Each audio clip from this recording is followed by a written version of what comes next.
Okay, I got a big breakout on my forehead and I don't like it at all. Today, I wanted it to start over, center yourself. Since I have this large breakout on my forehead, that is entirely my fault. If I had just left it alone, probably would have been fine. I wanted to show you from start to finish how I go about concealing those like large painful breakouts. I have previous videos on this, but I don't think I've ever shown you from like start to finish what I do from like the moment I wake up. It's like you have this large breakout, you've been attacking it with like, I don't know, benzoyl peroxide or whatever your like acne medication might be, which is exactly what I was doing. Benzoyl peroxide and clindamycin, my Onextin treatment. I went a little overboard with it, okay? Because it just kept getting larger, a little bit more painful. And I was like, why is this happening? So I went against my better judgment and attacked it with my Onextin. And it is quite dry. Quite dry. You'll know that if you use any acne medication or spot treatment or whatever, that it really dries out that spot. That is not so good. Not so good for when you're putting makeup on it. Any dry skin. Putting makeup on any dry skin. Hello?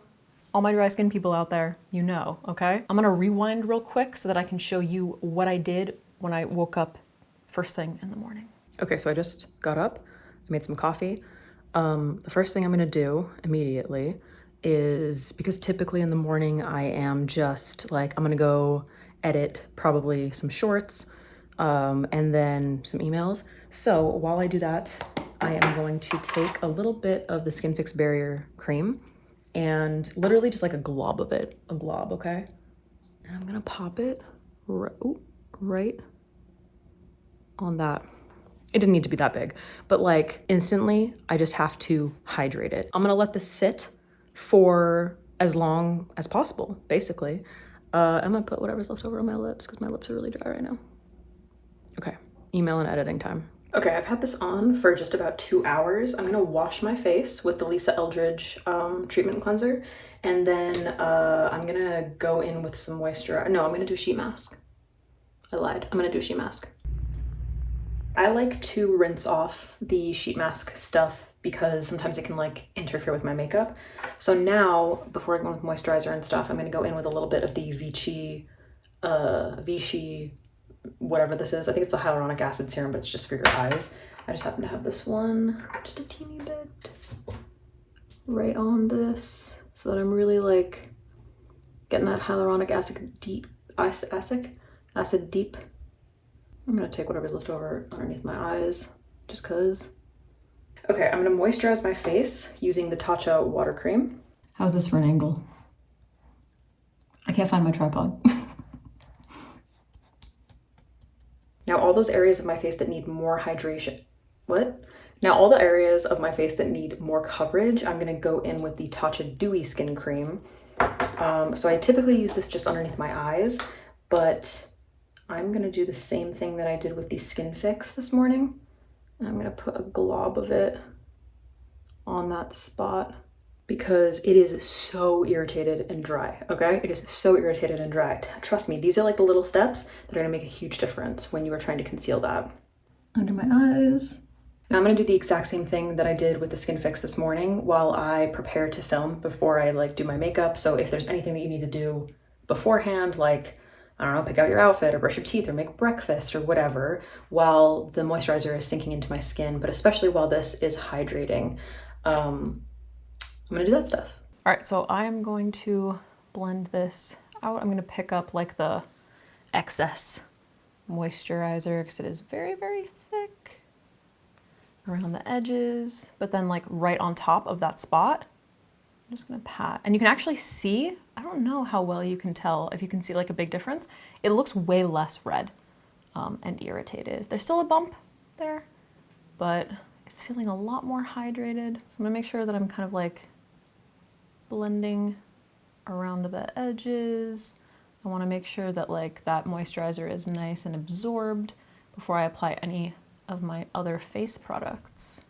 Okay, so if I really zoom you in, then you can see that area around that spot, very hydrated. Okay, so we're not seeing those like big flakes of dry skin. Now to prime my face, I've been kind of loving this little like Smashbox combo. So I'm mixing the Smashbox primerizer with the Photo Finish. I literally just mix them together and I really like it. So I'm gonna do that for my entire face. Can never just use something. I gotta mix it. I gotta like put it in a cauldron and make it my own. I find that a lot of smoothing primers can sometimes just make my skin feel a little bit dry. So mixing in the primerizer just kind of like evens that out a little bit. I felt like wearing my butterfly earrings today. Amazon, super cheap. Ow. Okay, so now at this point, we have pretty much gone through all of the steps that are very important. You can start some of these steps depending on like where your blemish is in its cycle, I suppose. You can start these before the day of, you know what I mean? That was such a weird way of wording that. You can start this like the night before the day that you're gonna be wearing makeup. That's actually like preferable, but sometimes you just don't really have that option. Sometimes you gotta start it like right in the morning. So now that I've gotten to this place, I am ready to start applying my makeup. I just want to kind of press the area, check it out. What's the state of it? If I get to this point and it still feels like it needs more hydration, then I would probably just take like some kind of a hydrating primer. For instance, my faves, you guys know a lot of them. Where did it go? MAC, Studio Radiance, where are you? Oh, here it is. Studio Radiance Primer by MAC, very hydrating, nice and smoothing as well, but like I would say more so on the hydrating end. And I guess probably the Primerizer by Smashbox, which is a little bit more like a lightweight hydration. If you feel like MAC Studio Skin, wait, that's not what it's called. Studio Radiance Primer, if that's just like a little bit too hydrating for you. Those are kind of my faves. So now I'm gonna speed through my application of under eye color corrector, foundation, concealer, contour, bronzer, and blush, all my cream products, and then we'll come back to this spot. So I like to do the majority of my face products before I do any spot concealing. I have videos explaining why if you're new. If you're not new, then you're like, we already know. But they're around here. I'll link one. Well, I think it's this way. I think it's up here. I'll link it up here. I don't have a hard stance on color correcting with like green correctors when you have redness. To be completely honest with you, the foundation that I use, like I feel like removed a lot of the redness, like the really, really apparent redness. If I just go in with like a really nice full coverage concealer, I think I'm gonna be able to like deal with it. That being said, I kind of want to just like show you how that works if you are new to this concept. So I have the e.l.f. Camo Color Corrector. I couldn't remember if it was called a concealer or not. Anyway, this is the green one. So I'm just gonna pop a really tiny amount on top, right like that. You really don't, you just want it to be like right in the super red area, because sometimes if you put like too much of a color corrector down and then you try to go over with like coverage on top, they just kind of like end up mixing together and it just doesn't look very good. So I'm using the Sigma E42 brush. I'm just gonna pat this out, focusing, trying not to like blend it out too much. But actually, as I start to blend it out, you can kind of see that like some of this area still has like a little bit of redness. So I'm gently patting like just in that area so that I'm not like removing that green too much where I want the majority of the coverage. And then I'm just going to lightly tap around the edges. Okay, so that's already done like so much. So now I'm going to mix a custom concealer color, which is gonna be pretty much the same as my like foundation. I didn't really go in with like a ton of like highlighting concealer in that area. But I want to make sure that this is nice and full coverage. So I'm not just going to be going in with more of my foundation. So I love this Jekka Black concealer. This is in shade number 2, which is a little bit dark for this area, but it's super full coverage, like super full coverage concealer. So you can mix a couple of concealers together first, or what you can do, I'm just going to use the exact same little E42 brush and pick up like a very, very, very small amount of that concealer, because it is very full coverage. And I'm going to pack it on top. Again, using a really light hand, holding my brush super far back. That's a lot, so I'm gonna wipe off my brush really, really lightly. patting. I'm not really even patting like in the air. Actually, you know what? That color's not bad. I think that might blend. I'm not even really patting over like right in the center of that blemish. I'm just kind of patting like around it, barely touching it. You can just kind of see as I pat, it's just slowly disappearing into the rest of my skin. Ooh, girl, that Jecca Black. I'm gonna pick up a teeny little bit more of that because not on the blemish, but just above the blemish, I have a tiny bit of like redness there. So I picked up like minuscule amount. Yeah, that color is actually really good for this area. So you want to like turn a little bit, check it out in different lighting. Now again, it's still a little bit raised, so in certain lighting, like you'll be able to see it, but that color looks like a pretty good match. Now, if you use, go in with a concealer that's like super full coverage, but maybe a shade or two too dark, what you can do after you've gone in with it is mix it with a slightly lighter concealer that is also full coverage. So I have, let's see, what's a good concealer I can use for this? Trusty Tarte Shape Tape Light Sand. I'm just gonna put a teeny bit of this next to the Jecca Black. This time I'm gonna switch to a more precise brush. This is the 03 from Rephr, which is one of my favorite spot concealing brushes. If you need something even tinier than this, they have the 23 brush, which is even more precise. You can see the difference. 23 and the 03. So I am going to pick up teeny little bits of each of those, equal parts. And right in the center, I'm gonna pat that. I'm wiping off my brush. And same thing, blending that product out by just super lightly tapping it. Okay, I think we look pretty good. That's basically gone. You can hardly see it. Now, the thing that you want to make sure that you do is set that area. So what I'm going to do to make sure that I am maximizing my coverage and also setting that area is I'm going to mix two little products. So the powder that I've been using to set my face recently has been the Givenchy, I want to say it in French, Prisme Libre.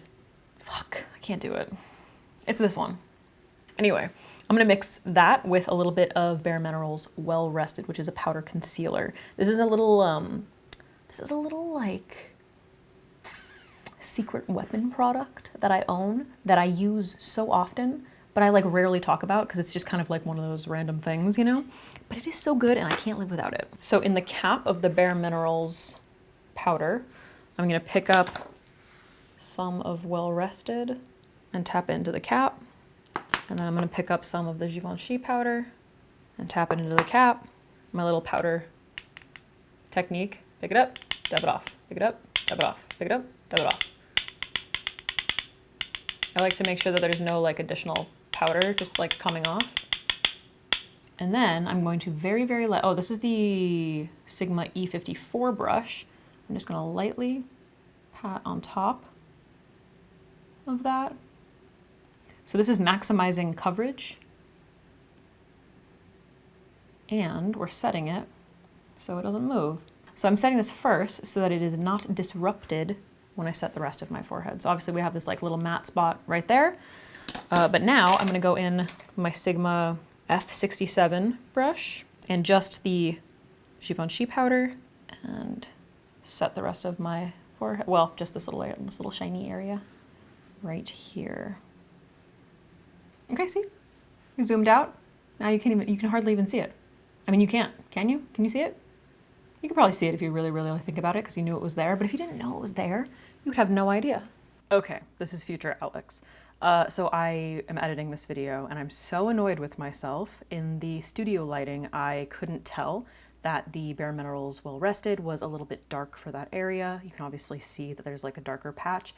But good news for you guys, you know that my camera, very true, very true. You're seeing all that detail. So if I could go back, I wouldn't have used as much of the Well Rested, or I would have just omitted it in general because the concealer did a really good job. I would probably just use the Prism powder to set, or maybe a little bit of my e.l.f. Halo Glow so that it didn't look so matte in that area compared to the rest of my forehead. So just keep those things in mind. Make sure that you're checking in like natural lighting if you use a ring light, or I don't know, some kind of like you're doing your makeup in your bathroom or something. I just wanted to pop in here and tell you, acknowledged, because I was real pleased with myself here, okay? And yeah. Oh my God, and especially from back here, like, sorry, you can't even tell that I have this like big red spot on my forehead. Okay girl, chill. Magic. Okay, that's why I'm wearing the butterfly earrings. Magic. Didn't Mariah Carey have like a song called Magic or something? I could be completely making that up, doesn't matter. So that is my technique, start to finish. That is how you should go about concealing any of those like super dry areas. It doesn't necessarily have to be like a blemish, but you know, if you have any area that you've been treating or that is just dry in general, that hydration is really important. And I know it's a lot of steps, but like, to be completely honest with you, it doesn't really like throw off my day. You know what I mean? It's just like marinating while you're living the rest of your life. Same thing with like all the other steps. Like I'm basically just making sure that at all times there is hydration marinating in that area so that it is well hydrated, so that it receives makeup well. Because if it's not gonna. I hope you enjoyed. If you did, give it a thumbs up. Let me know in the comments down below. Subscribe to my channel. And also take a poke around because I have so many makeup videos. It's not even funny how many makeup videos I have. It's actually like kind of depressing how many makeup videos I have. So if you have any questions, you can search. There's a search bar in the on my like homepage, I think. So like if you have any, because like chances are I've done a video about it. And if I haven't, you let me know and I will. Okay, good times. I'm gonna go now and I love you and I'll see you soon. Bye. Is this my new sign off? I feel like it shouldn't be, but I've been doing this a lot recently to end my videos, just like fingers and nails. ASMR. Okay, bye.